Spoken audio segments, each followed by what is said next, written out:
Dengan ajian Waringin Sungsang, terbalah kegelapan. Dengan ajian Waringin Sungsang, ren gelap balik membakwa. Dengan ajian Waringin Sungsang, kuai pohon jadi kekuatan badan. Aku mak lampir pewaris aji Waringin Sungsang. Wah! Serangan ular hadurkan dia. Janganlah dukun. Kita lihat kekuatan. Aku akan mengakhiri. Sekejap. Kau akan kalah. Kita lihat saja.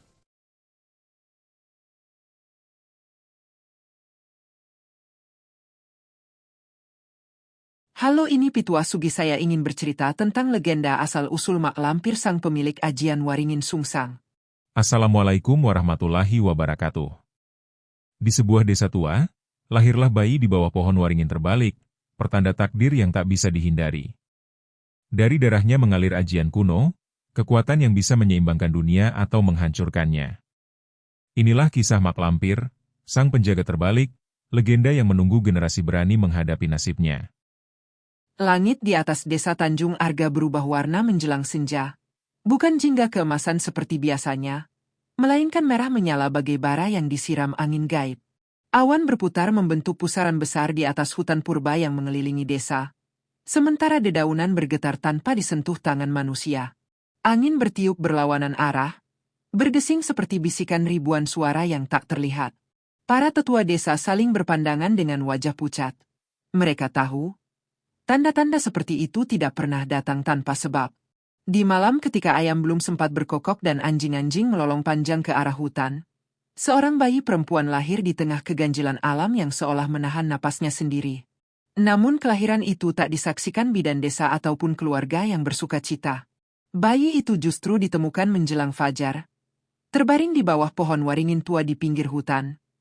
Pohon yang sudah ratusan tahun berdiri dan tak pernah berdaun lebat lagi. Waringin itu aneh. Akarnya menjulur ke atas seperti tangan-tangan kurus yang mencengkeram langit, sementara dahannya menggantung rendah menyentuh tanah, seolah dunia di sekitarnya telah terbalik. Di sanalah bayi itu terbungkus kain putih tipis, tak menangis, tak bergerak liar, hanya menatap lurus ke atas dengan mata terbuka lebar seakan memahami rahasia yang bahkan orang dewasa tak sanggup menanggungnya. Penduduk gempar. Tak seorang pun mengaku sebagai orang tuanya. Tak ada jejak kaki di tanah lembab sekitar pohon. Seolah bayi itu jatuh langsung dari langit merah semalam. Sebagian menyebutnya anak buangan, sebagian lagi berbisik lirih menyebutnya anak pertanda. Tetua desa yang paling sepuh bersumpah melihat bayangan hitam melintas di antara akar-akar waringin sebelum fajar merkah. Meski rasa takut mencengkeram dada mereka, tak seorang pun berani meninggalkannya di sana. Bayi itu akhirnya dibawa ke desa.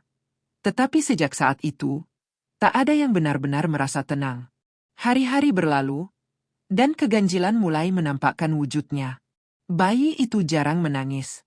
Tatapannya tajam, terlalu tajam untuk ukuran anak seusianya. Saat ia belajar merangkak, ayam-ayam yang biasanya ribut justru menyingkir memberi jalan. Anjing penjaga desa yang terkenal galak menundukkan kepala setiap kali ia lewat. Bahkan kambing liar yang tak pernah bisa ditangkap mendadak jinak di dekatnya. Orang-orang mulai berbisik lebih sering, menyebut bahwa darahnya mungkin bukan darah manusia biasa, melainkan darah yang membawa warisan dari hutan purba itu sendiri. Ketika ia mulai berjalan, bayangannya menjadi bahan cerita paling menyeramkan di desa. Pada sore hari, ketika matahari condong dan cahaya memanjang di tanah, beberapa warga bersumpah melihat bayangannya bergerak lebih dulu sebelum kakinya melangkah. Pernah suatu ketika, seorang anak kecil berteriak ketakutan karena melihat bayangan gadis itu menoleh ke arah berbeda dari tubuhnya.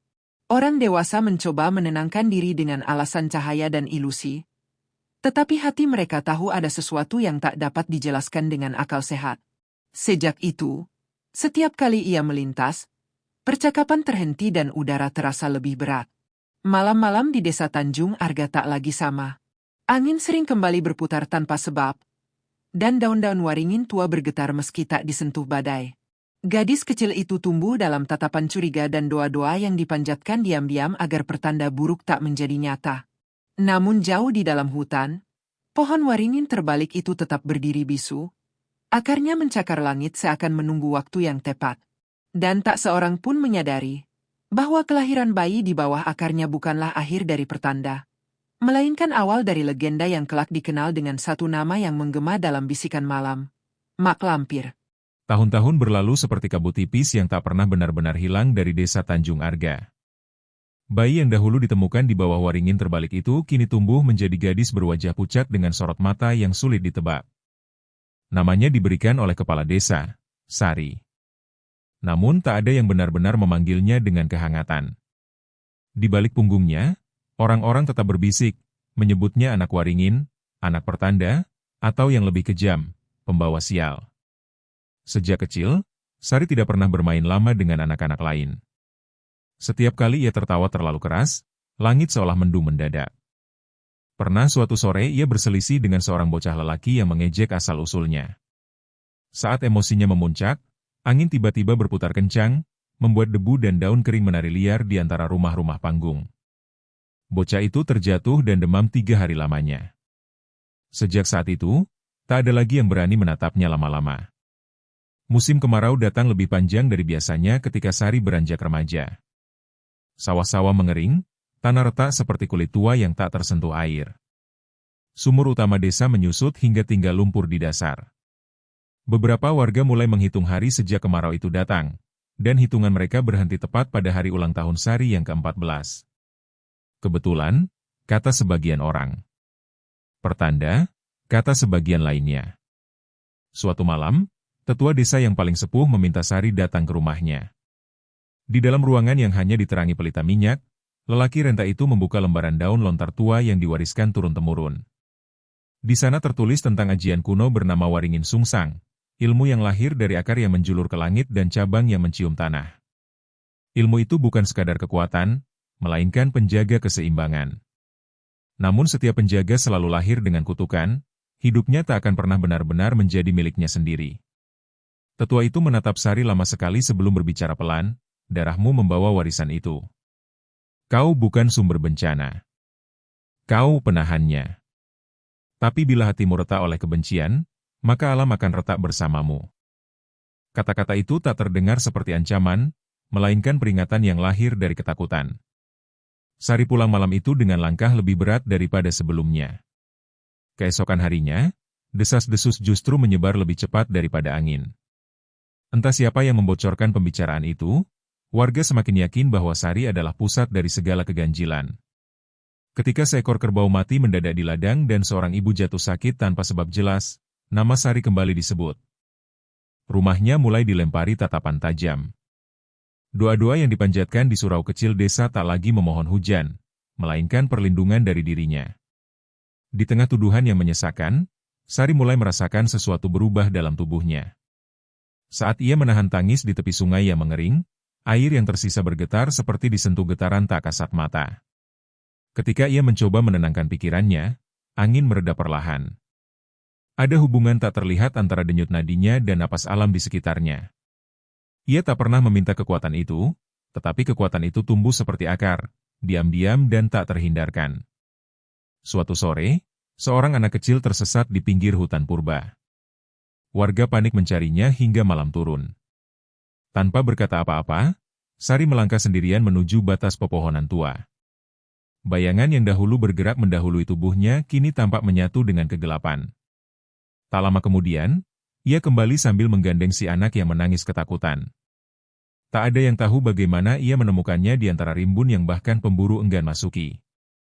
Alih-alih rasa terima kasih, yang ia terima justru tatapan makin waspada. Ia pasti bersekutu dengan penunggu hutan, bisik seseorang.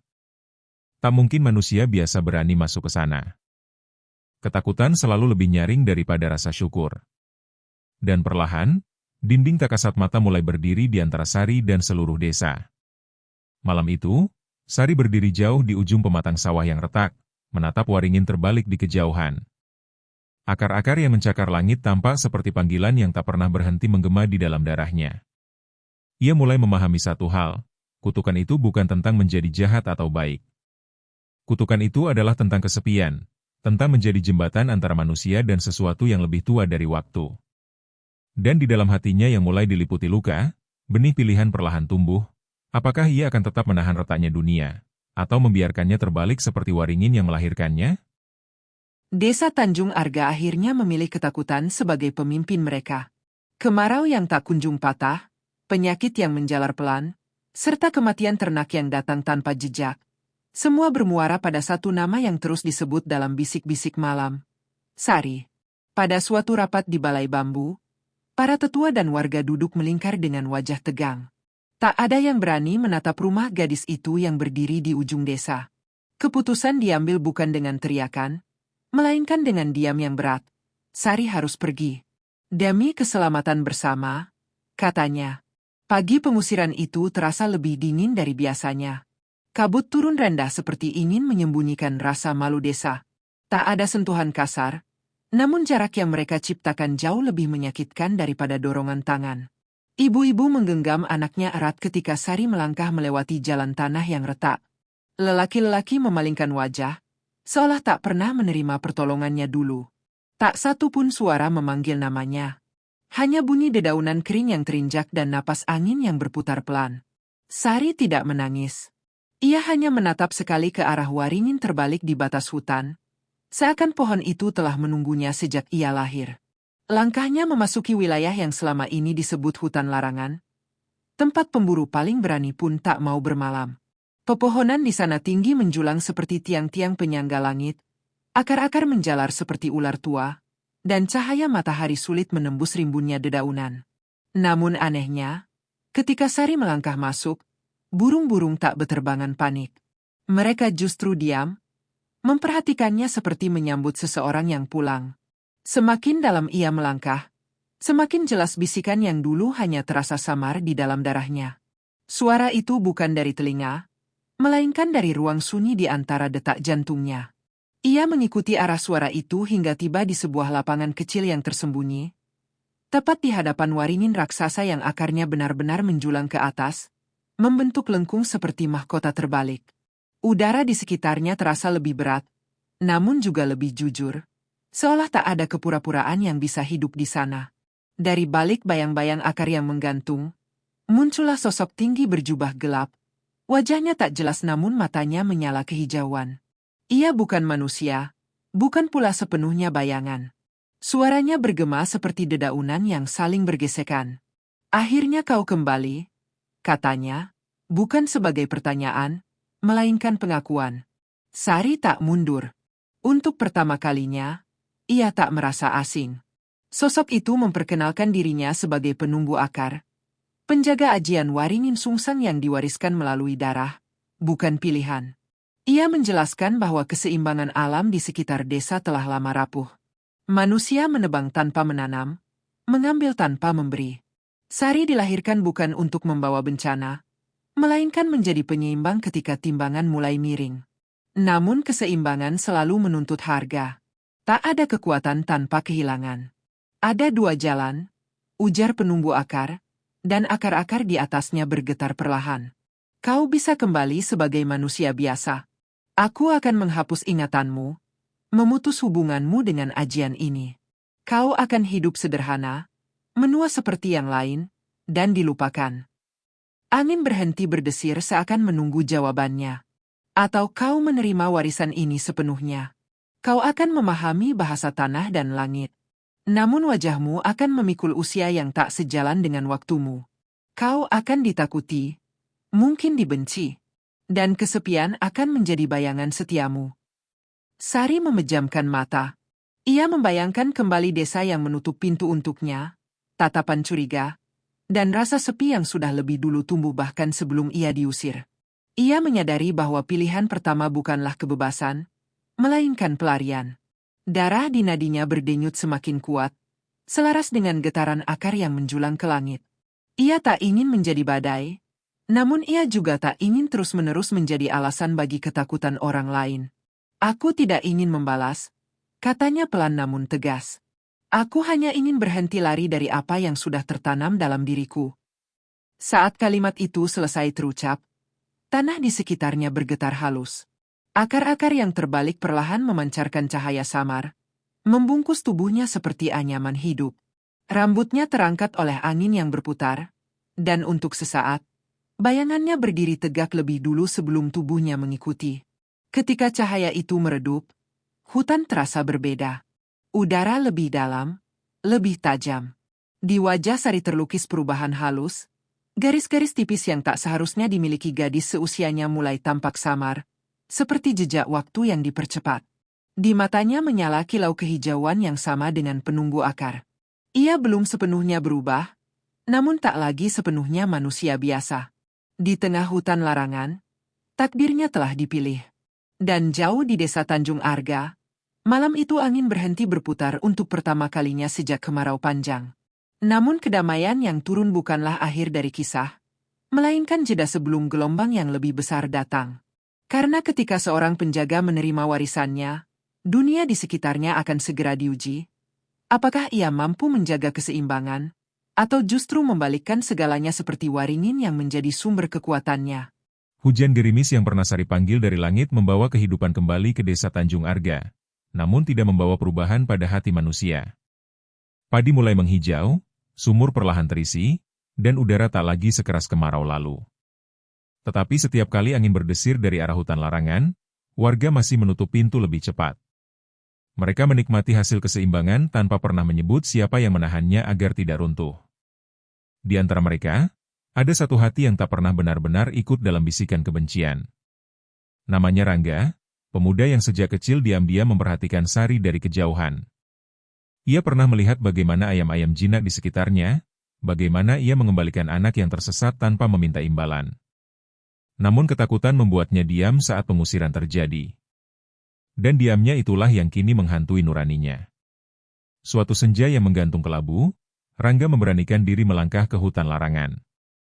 Setiap langkahnya terasa seperti menembus batas tak terlihat. Suara serangga mendadak berhenti ketika ia mendekat ke Waringin terbalik. Di sana, di bawah lengkung akar yang menjulang ke langit, ia melihat sosok perempuan berambut sebagian memutih, berdiri dengan tatapan yang tak lagi sama seperti gadis desa yang dulu ia kenal. Sari, panggilnya pelan. Nama itu terdengar asing di antara desir angin. Sari menoleh perlahan. Mata kehijauan yang kini menyala lembut menatapnya tanpa kejutan. Seolah ia sudah tahu Rangga akan datang, atau mungkin sudah lama menunggu seseorang berani melangkah tanpa obor dan tanpa tombak. Desa mengirimmu? Tanyanya, suaranya tenang namun menyimpan jarak yang tak kasat mata. Rangga menggeleng cepat. Ia menjelaskan tentang sawah yang kembali subur, tentang sumur yang berair lagi, tentang kesadaran yang perlahan tumbuh dalam dirinya bahwa semua itu bukan kebetulan. Ia mengakui penyesalannya karena tak membela Sari dulu. Kata-katanya tulus, namun juga terlambat. Ia memohon agar Sari kembali, agar desa melihat bahwa ia bukan ancaman. Untuk sesaat, hati Sari bergetar. Ia teringat masa kecil yang sepi, tatapan Rangga yang berbeda dari yang lain, dan kemungkinan hidup sederhana yang tak pernah sempat ia rasakan. Angin di sekitar mereka mereda, daun-daun jatuh pelan seperti mendengarkan percakapan yang rapuh itu. Ia membayangkan berjalan kembali ke desa tanpa bisikan, tanpa ketakutan. Namun sebelum ia sempat menjawab, suara gaduh terdengar dari kejauhan. Beberapa lelaki desa muncul di tepi hutan, membawa obor dan tombak. Mereka tidak datang untuk menjemput, melainkan memastikan. Rangga terdiam. Ia tidak mengundang mereka, tetapi kehadirannya rupanya telah diikuti. Ketakutan selalu berjalan beriringan dengan harapan. Tatapan Sari berubah. Bukan marah, lebih seperti sesuatu yang patah untuk kedua kalinya.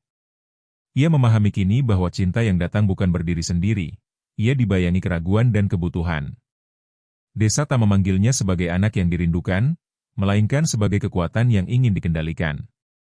Rangga mungkin tulus, tetapi ia masih terikat pada dunia yang mengusirnya. Angin tiba-tiba berputar lebih kencang, membuat obor-obor di kejauhan padam satu persatu. Akar-akar Waringin bergetar halus.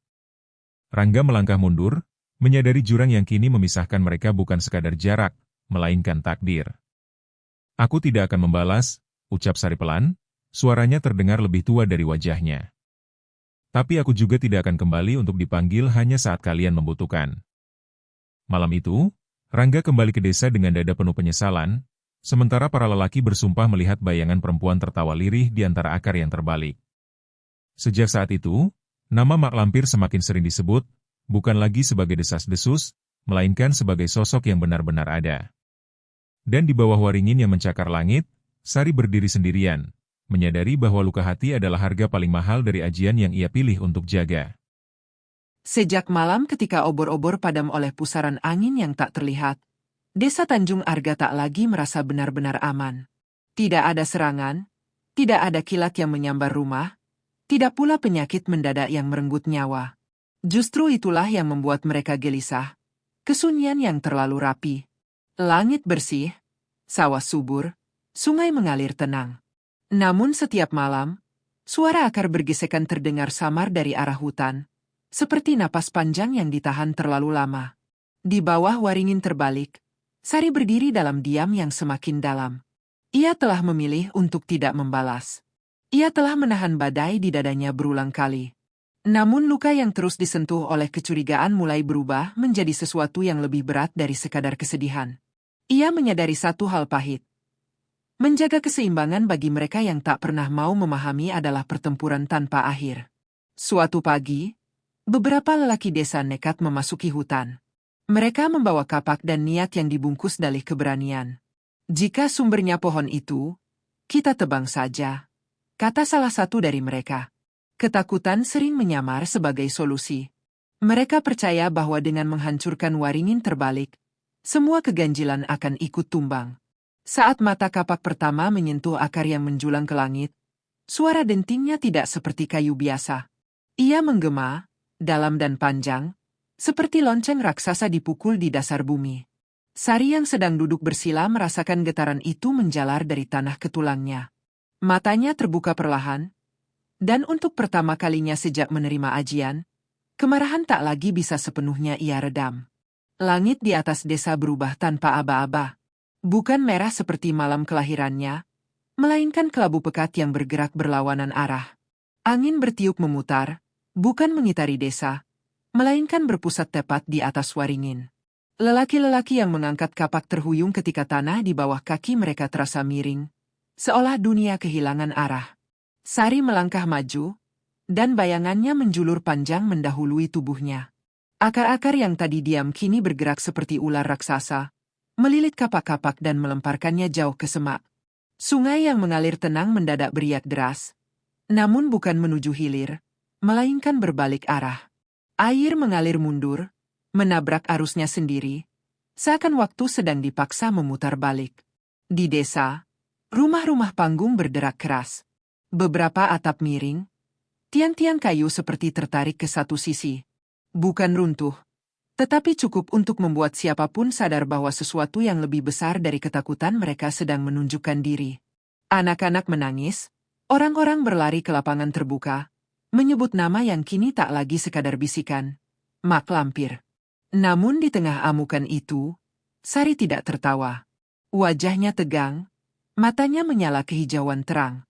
Ia mengangkat kedua tangannya, dan pusaran angin berhenti tepat sebelum menjadi badai penghancur. Ia bisa saja membiarkannya. Ia bisa saja membalikkan desa sepenuhnya seperti waringin yang menjadi sumber ajian. Tetapi di detik itulah, ia memilih batas. Tanah kembali rata. Sungai perlahan mengikuti arah semula. Rumah-rumah berhenti berderak. Lelaki-lelaki yang tadi membawa kapak tersungkur dengan wajah pucat, menyadari bahwa yang mereka hadapi bukan sekadar perempuan terbuang, melainkan penjaga yang mereka lukai. Sari berdiri tegak di bawah waringin, napasnya berat. Beberapa helai rambutnya kini memutih sepenuhnya. Sejak hari itu, tak ada lagi yang berani mendekati hutan larangan. Desa Tanjung Arga hidup dalam keseimbangan yang ganjil, damai, namun dibangun di atas rasa gentar. Dan di antara bisikan malam yang ditemani desir angin terbalik, satu kebenaran mulai tumbuh. Mak Lampir bukanlah amukan tanpa arah. Ia adalah penjaga yang dipaksa menunjukkan tarinya, agar manusia ingat bahwa alam yang dibalikkan tak pernah benar-benar bisa ditaklukkan. Setelah hari ketika sungai berbalik arah dan kapak-kapak terlempar tanpa disentuh tangan manusia, Desa Tanjung Arga hidup dalam ketertiban yang aneh. Tak ada lagi yang berani menebang sembarangan. Tak ada yang berbicara keras tentang hutan. Bahkan anak-anak dilarang bermain terlalu dekat ke batas pepohonan tua. Namun semakin mereka berusaha melupakan, semakin sering suara tawa lirih terdengar saat malam turun, tipis, panjang, dan seolah datang dari sela-sela akar yang mencakar langit. Tawa itu bukan tawa kegembiraan. Ia terdengar seperti gema dari ruang kosong yang terlalu lama menyimpan luka. Warga menyebutnya sebagai pertanda mak lampir sedang mengawasi. Padahal jauh di dalam hutan larangan, Sari tidak pernah benar-benar tertawa. Suara yang mereka dengar adalah pantulan dari ajian Waringin Sungsang, getaran alam yang merespons rasa takut manusia sendiri. Sari kini jarang berdiri di tepi hutan. Ia lebih sering menyusuri bagian terdalam rimba, tempat pohon-pohon tumbuh setua ingatan bumi. Di sana ia belajar bahwa ajian yang ia miliki bukan hanya tentang membalikan arus sungai atau meredam badai. Ia mampu mendengar retakan kecil di dalam tanah, mengetahui kapan akar kehilangan nutrisi, bahkan merasakan ketika seekor rusa terluka jauh sebelum darahnya menyentuh tanah. Suatu malam, ia merasakan sesuatu yang berbeda. Getaran tanah yang biasa ia pahami sebagai bagian dari alam kini terasa kasar, seperti luka yang disengaja. Ia mengikuti denyut itu hingga menemukan sekelompok orang asing di sisi lain hutan, bukan warga desa, melainkan pendatang yang membawa niat serakah. Mereka menandai pohon-pohon tua dengan cat merah, tertawa sambil menghitung keuntungan kayu yang akan mereka tebang. Untuk pertama kalinya, Sari memahami ancaman yang lebih besar daripada ketakutan desa. Manusia yang tak mengenal cerita Waringin terbalik tak memiliki rasa gentar yang sama. Jika hutan ini runtuh, bukan hanya Tanjung Arga yang akan kehilangan pelindungnya, keseimbangan yang ia jaga akan retak lebih luas dari yang pernah dibayangkan. Ia berdiri di hadapan para pendatang itu tanpa suara langkah. Bayangannya memanjang lebih dulu, menyentuh kaki-kaki mereka sebelum tubuhnya terlihat jelas. Angin berputar pelan, tidak ganas, tetapi cukup untuk membuat obor-obor mereka padam. Ketika mereka mencoba berlari, akar-akar tipis muncul dari tanah, menahan kaki tanpa melukai. Mereka jatuh dalam ketakutan yang murni, ketakutan yang tak lagi bisa dijelaskan dengan logika. Di desa, warga hanya melihat langit mendadak berkilau kehijauan, seperti cahaya samar di balik awan malam. Mereka mendengar tawa panjang yang lebih jelas dari sebelumnya. Namun kali ini, tawa itu tidak membawa kehancuran. Keesokan paginya, para pendatang ditemukan di batas hutan dalam keadaan lemah dan gemetar, bersumpah tak akan pernah kembali. Tak satupun pohon jadi ditebang. Desa mulai menyadari sesuatu yang perlahan mengubah bisikan mereka. Setiap kali ancaman datang dari luar, hutan selalu lebih dulu bergolak. Setiap kali keserakahan mencoba masuk, angin berputar memberi peringatan. Mak lampir yang mereka takuti ternyata tidak pernah menyentuh desa tanpa sebab. Ia justru menjaga batas yang tak mampu mereka lihat. Namun Sari tahu, pengertian manusia sering datang terlambat. Ia berdiri di bawah Waringin terbalik, menatap akar-akar yang menjulang seperti tangan yang memohon pada langit. Wajahnya kini lebih tua dari usianya, rambut putihnya semakin banyak. Ia menyadari rahasia terbesar ajian Waringin Sungsang, bukan tentang membalas atau menghukum, melainkan tentang berdiri sendirian agar yang lain tetap bisa hidup tanpa menyadari betapa rapuhnya dunia mereka. Dan sejak saat itu, tawa yang terdengar di malam hari tak lagi sepenuhnya menakutkan. Bagi sebagian orang, ia tetap menjadi suara penyihir hutan. Namun bagi mereka yang mulai memahami, tawa itu adalah pengingat bahwa di balik bayangan yang mengerikan, ada penjaga yang rela kehilangan dirinya sendiri demi menjaga keseimbangan yang tak pernah mereka syukuri. Musim berganti tanpa pernah benar-benar menyentuh usia Sari dengan cara yang wajar. Rambutnya kini hampir seluruhnya memutih. Wajahnya menyimpan garis waktu yang tak sepadan dengan hitungan tahun yang ia jalani. Namun tubuhnya tetap tegak. Matanya tetap menyala kehijauan setiap kali angin berputar melawan arah. Desa Tanjung Arga tumbuh lebih hati-hati, lebih tunduk pada batas hutan, seolah belajar dari ketakutan yang pernah mereka ciptakan sendiri. Anak-anak yang dulu dilarang mendekat kini tumbuh dengan cerita berbeda. Orang tua mereka tak lagi hanya berkata, "Jangan ke hutan, nanti diculik mak lampir." Sebagian mulai berbisik dengan nada lebih pelan, "Hormati hutan, karena ada yang menjaganya." Perubahan itu kecil, tetapi cukup untuk membuat keseimbangan bertahan lebih lama dari sebelumnya. Namun waktu memiliki caranya sendiri untuk menguji legenda.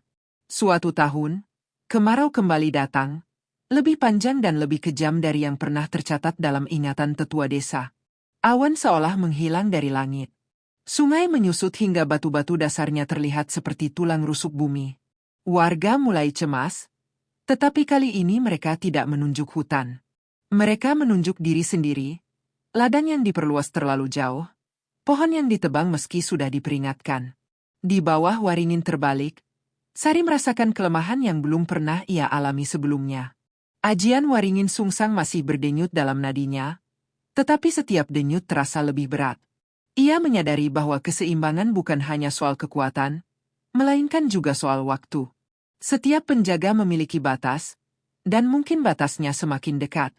Ia berdiri untuk terakhir kalinya di pusat akar yang menjulang ke langit.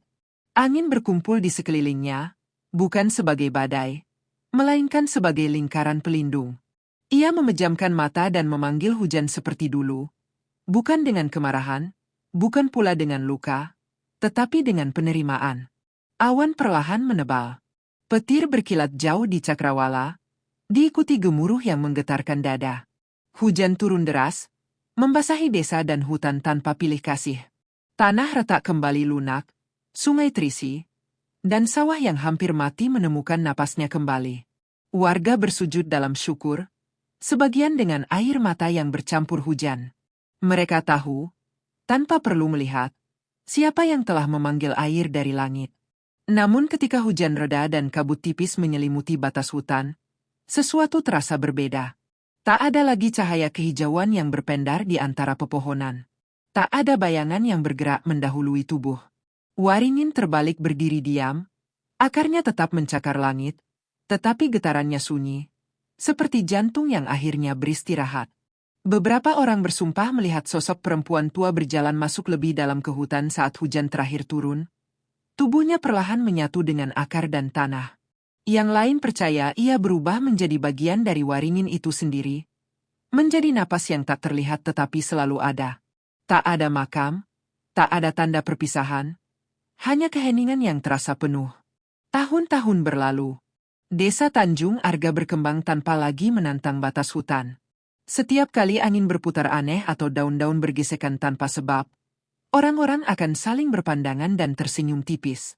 Mereka tak lagi menyebutnya dengan rasa takut, melainkan dengan hormat. Mak Lampir, sang penjaga terbalik.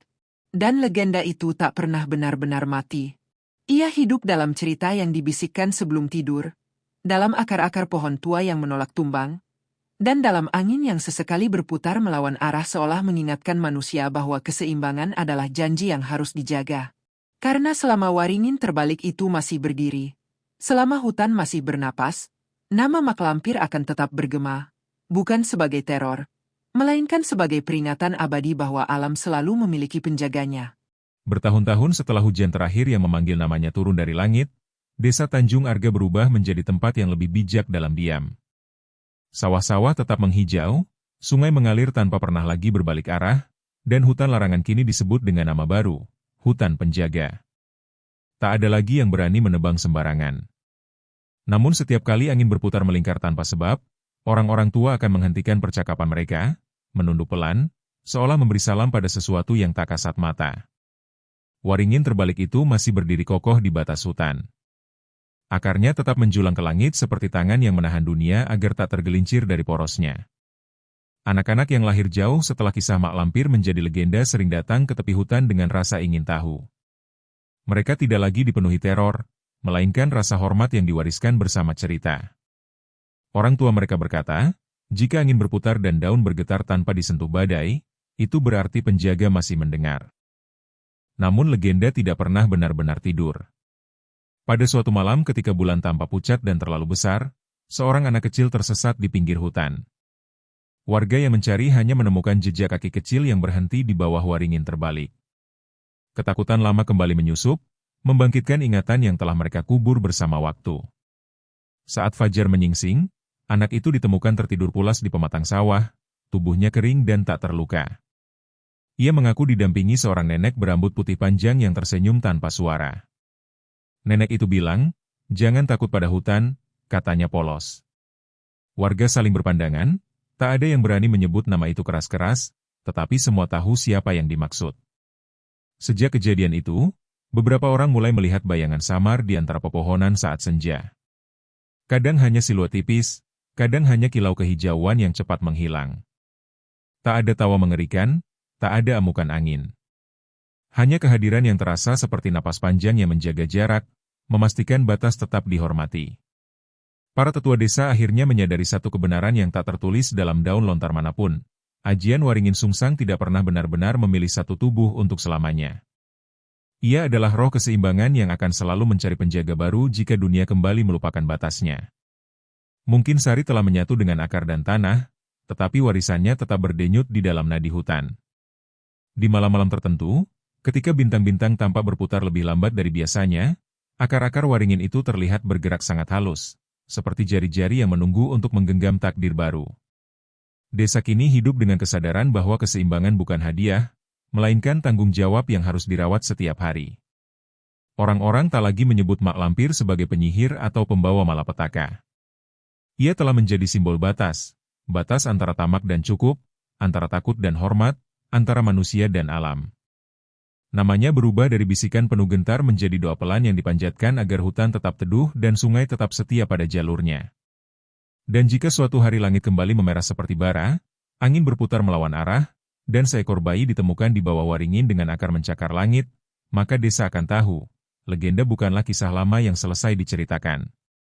Ia adalah lingkaran yang selalu kembali.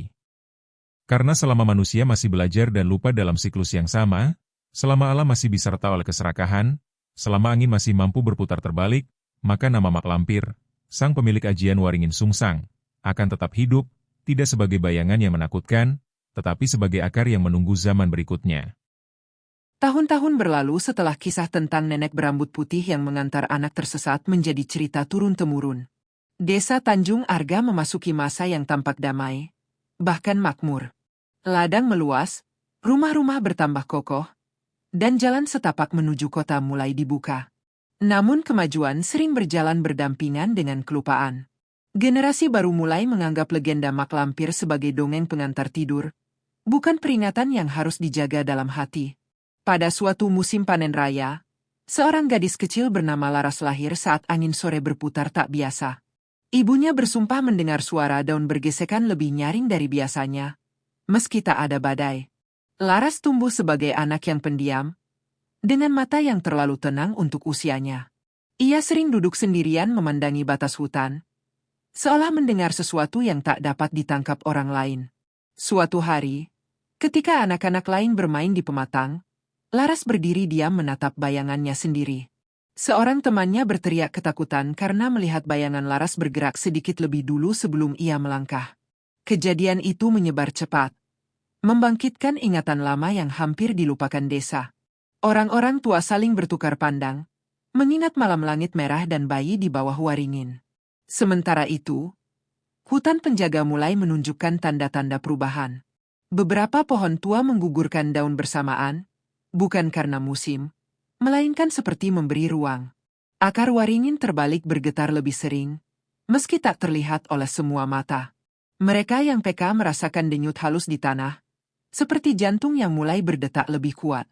Kemajuan desa mencapai puncaknya ketika seorang saudagar dari kota datang membawa rencana besar. Membuka lahan lebih luas untuk perdagangan kayu. Ia menjanjikan kekayaan, jalan besar, dan masa depan gemilang. Beberapa pemuda tergoda, merasa bahwa legenda lama tak lagi relevan di zaman yang berubah. Diskusi panjang di balai desa kembali dipenuhi suara keras, sesuatu yang dulu jarang terdengar setelah amukan sungai terbalik. Laras yang masih belia tiba-tiba jatuh pingsan pada malam ketika keputusan hampir diambil. Dalam mimpinya, ia berdiri di bawah waringin terbalik yang sama seperti dalam cerita nenek-nenek desa. Di hadapannya berdiri sosok perempuan tua berambut putih panjang. Wajahnya menyimpan garis waktu yang berat namun matanya lembut bercahaya hijau. Keseimbangan bukan warisan yang bisa dibuang. Suara itu bergema tanpa bibir bergerak. Ketika Laras terbangun, hujan turun tanpa awan yang jelas. Angin berputar membentuk lingkaran kecil di halaman rumahnya. Orang-orang berkumpul, menyaksikan fenomena yang tak dapat mereka jelaskan. Di kejauhan, waringin terbalik terlihat lebih hidup dari biasanya. Akar-akar yang menjulang ke langit berkilau tipis diterpa cahaya petir yang jauh. Keputusan desa berubah. Ketakutan bukan lagi alasan, melainkan kesadaran. Mereka menolak tawaran saudagar itu, memilih menjaga batas yang telah melindungi mereka selama ini. Sebagian mungkin menyebutnya kebodohan karena menolak keuntungan besar, tetapi mereka yang mengingat tahu, Setiap pelanggaran pada hutan akan selalu dibalas oleh keseimbangan yang tak bisa ditawar. Laras tumbuh dengan perlahan memahami bahwa bisikan yang ia dengar bukanlah kutukan. Ia mulai merasakan getaran tanah, mendengar perubahan angin sebelum badai datang. Ia belum menjadi apapun, belum memikul nama besar yang pernah menggema, tetapi Waringin terbalik tak lagi sunyi di hadapannya. Dan pada suatu senja ketika langit memerah samar seperti bara lama yang menyala kembali, bayangan Laras berdiri sedikit lebih tegak daripada tubuhnya. Di antara desir angin, terdengar tawa lirih, bukan menakutkan, melainkan seperti sambutan. Desa Tanjung Arga pun menyadari bahwa legenda Mak Lampir bukan hanya kisah masa lalu. Ia adalah siklus yang hidup, berpindah akar, menunggu jiwa yang cukup kuat untuk menjaga dunia agar tak kembali terbalik. Pada akhirnya, legenda Mak Lampir sang pemilik ajian Waringin Sungsang bukanlah kisah tentang penyihir tua berwajah menyeramkan, melainkan tentang keseimbangan yang selalu menuntut penjaga di setiap zaman, tentang seorang perempuan yang pernah disalahpahami sebagai kegelapan, padahal ia berdiri di antara dua jurang, keserakahan manusia dan murka alam. Dari Darasari yang meneteskan warisan sunyi, hingga Laras yang menerima denyut akar sebagai takdirnya, dunia terus berputar di tepi kehancuran dan keselamatan. Waringin yang tumbuh terbalik menjadi lambang bahwa tidak semua yang tampak ganjil adalah jahat, kadang justru itulah penopang agar dunia tidak ikut terbalik. Dan selama masih ada hati yang berani memilih cukup daripada tamak, selama ada jiwa yang sanggup berdiri sendirian demi keseimbangan, maka ajian itu akan tetap hidup, bukan sebagai kutukan, melainkan sebagai sumpah abadi bahwa alam tidak pernah benar-benar diam, ia hanya menunggu siapa yang cukup berani untuk menjaganya.